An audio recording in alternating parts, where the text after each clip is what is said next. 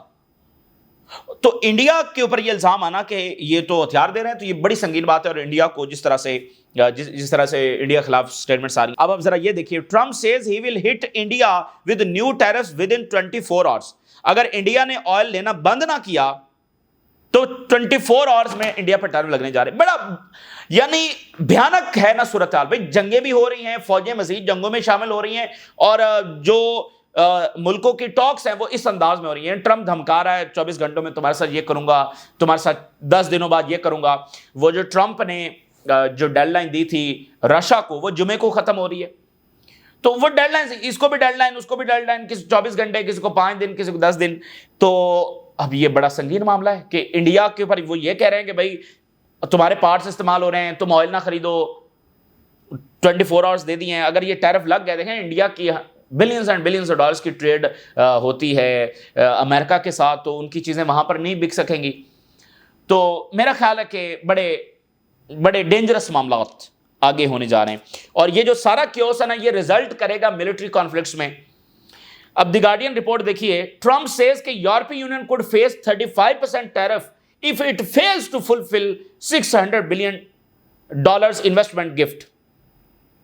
اور پیوٹن کو دھمکی ٹرمپ نے لگائی ہے, Putin will stop killing people if energy prices drop. یہ وہ پیوٹن کو ٹریٹ کر رہا ہے, یہ وہ انڈیا کو ٹریٹ کر رہا ہے, یہ وہ یورپی یونین کو ٹریٹ کر رہا ہے. مڈل ایسٹ اور غزہ آپ کے سامنے ہے, بڑا سنگین معاملہ ہے. اور 35% ٹیرف یورپی یونین پر لگ جائیں گے. یعنی وہ ڈیل کر چکے ہیں, سرنڈر کر چکے ہیں, پھر ان کے ساتھ یہ, تو یورپ نے آلریڈی اس بات کو ایکسیپٹ نہیں کیا تھا. اب اس کے بعد تو وہ اور زیادہ ان میں یہ ریزینٹمنٹ ہوگی کہ ہم تو پھر یہ امریکہ کے لیے بس ڈھول بن جائیں گے, گھنٹہ بن جائیں گے, اور امریکہ ہمیں بس بجاتا رہے گا. $600 بلین یورپ کدھر سے لے کر آئے؟ یوکرین میں ان کا بھرکس نکلا ہوا ہے, کمپنیز ان کی دیوالیاں ہو رہی ہیں, چائنا جو ہے وہ پورے یورپ میں کمپیٹ کر رہا ہے. $600 بلین امریکہ کو دیں, پھر جناب علی جو ہے وہ اپنی چیزیں مہنگی بنائیں, پھر ان کو بیچے 15% ٹیرف کے اوپر جا کر. تو یہ دیکھیں ایک چیز ہے سسٹینیبل ہی نہیں. اچھا کر لی لیکن سسٹینیبل نہیں ہے. اور یہ ٹرمپ کا کہنا, اس کا مطلب اس کو خطرہ ہے کہ یہ انویسٹمنٹ نہیں کر سکیں گے کیونکہ سسٹینیبل نہیں ہے نا. اور آپ دیکھیں کینیڈا جو ہے وہ اس نے یہ ڈیل ابھی تک نہیں کی ہے. کینیڈا اور برازیل تو چلو اس طرح امریکہ کے تھا نہیں, لیکن کینیڈا تو ہے اور نیٹو ممبر ہے. تو کینیڈا نے ابھی تک کوئی ایسا فیصلہ نہیں کیا, حالانکہ ان کے اوپر بڑے ہارش ٹیرفز لگ گئے, اور سوئٹزرلینڈ کے اوپر 41% لگے ہوئے ہیں, اور سوئٹزرلینڈ کی چائنا کے ساتھ بات چیت چل رہی ہے. یہ جناب علی اس وقت بڑا کمپلیکس منظرنامہ ہے. میرے خیال سے اس ویک میں ہم کچھ بہت بھیانک دیکھنے جا رہے ہیں. ایک تو اسٹیو وٹکاف آج ہوگا ماسکو میں, جمعے کو وہ ڈیڈ لائن ختم ہونے جا رہی ہے, اور یہ غزہ کے آکوپیشن کا معاملہ ہے. لیبنان میں فیصلہ ہونا ہے کہ کیا ہو رہا ہے. ایرانین سائنٹسٹ جب رشیا پہنچے ہوئے ہیں, اور ادھر نیتنیاہو جو ہے وہ غزہ کے آکوپیشن کا اناؤنس کرنے جا رہا ہے. تو یہ تازہ ترین صورتحال ہے جو آپ کے ساتھ شیئر کیا ہم نے. راز لگا کر اجازت دیجیے. اللہ حافظ.